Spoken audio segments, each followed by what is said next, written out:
Vamos falar sobre arcabouço fiscal também? Quero te ouvir.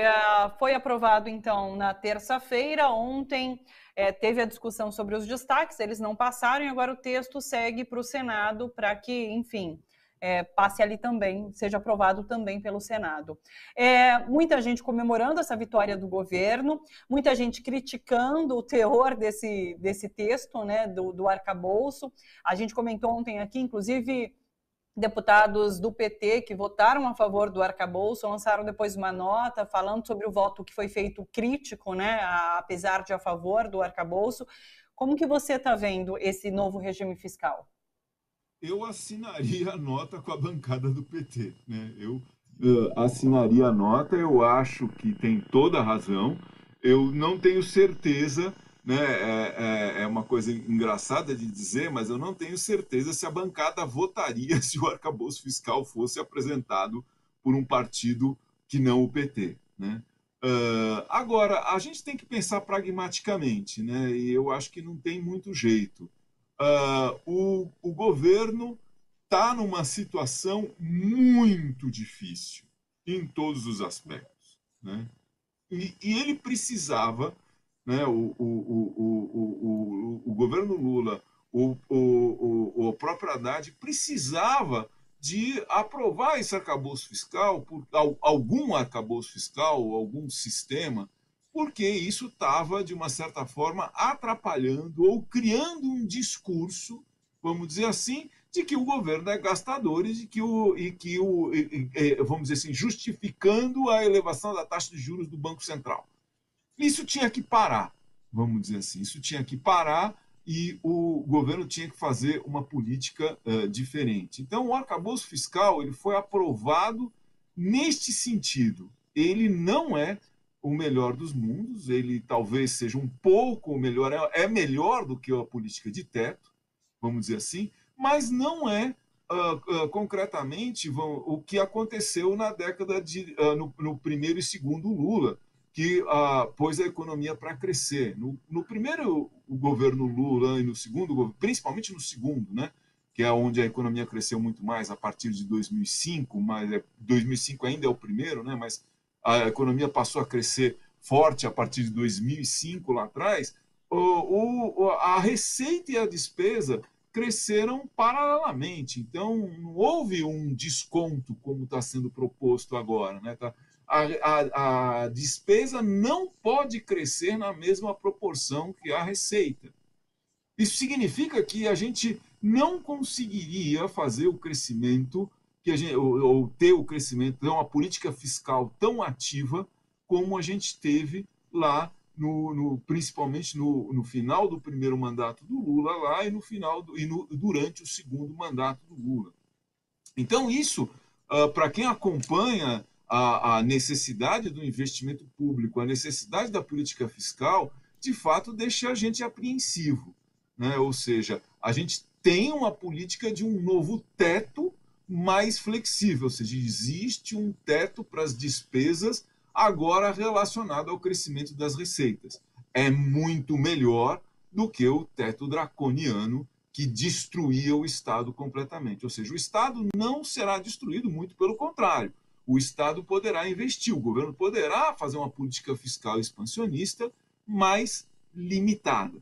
Né? O que eu estou achando é que também, fazendo a comparação com o período de crescimento lá de 2010, o forte do crescimento não foi o gasto público diretamente, não foi o investimento público. O investimento público não cresceu tanto. Cresceu o investimento em saúde e educação, sim, hospitais, as universidades, isso foi fortíssimo. Isso tem um efeito multiplicador grande para a economia como um todo, ou seja, isso puxou o crescimento lá do Lula 1 e do Lula 2.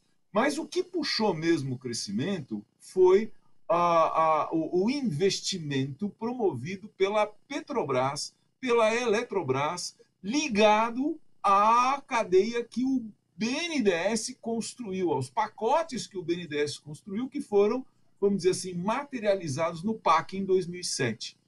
O PAC já vinha ocorrendo antes, mas ainda não estruturado como um plano de ação. Né?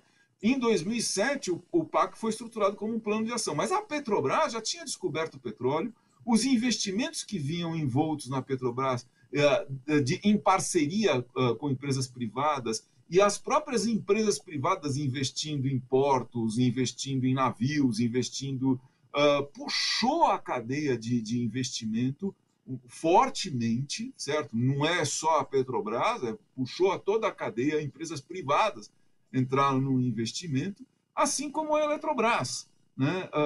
Isso ao lado do PAC. Acho que a Petrobras era 25%, 30% do PAC, a Eletrobras era outros 15%, e o resto eram obras de infraestrutura em parceria. Mas tudo, vamos dizer assim, essa parceria foi constituída no âmbito do BNDES, que foi o maior investidor, o maior financiador, o maior financiador de todo o processo de crescimento que a gente teve lá. Ou seja, talvez o governo esteja contando com a recuperação dessa possibilidade de atuar conjuntamente. Não há crescimento econômico possível hoje só com gasto público. Ou seja, o arcabouço fiscal ele tem o problema de determinar o teto, mas nunca ninguém achou, eu acho que é ilusão achar hoje, que é o gasto público diretamente que promove o desenvolvimento. Lá, estou usando o exemplo da década de 2010, porque foi um conjunto de estratégias e um conjunto de fatores. Inclusive deixou de lado, nas mãos do Meirelles, nas mãos do mercado, a taxa de juros e a taxa de câmbio. Né? Deixou para lá, nem tomou conhecimento disso. A taxa de juros era elevada durante o período Lula e a taxa de câmbio veio se valorizando durante todo o período. Então foi um plano estratégico complexo e amplo.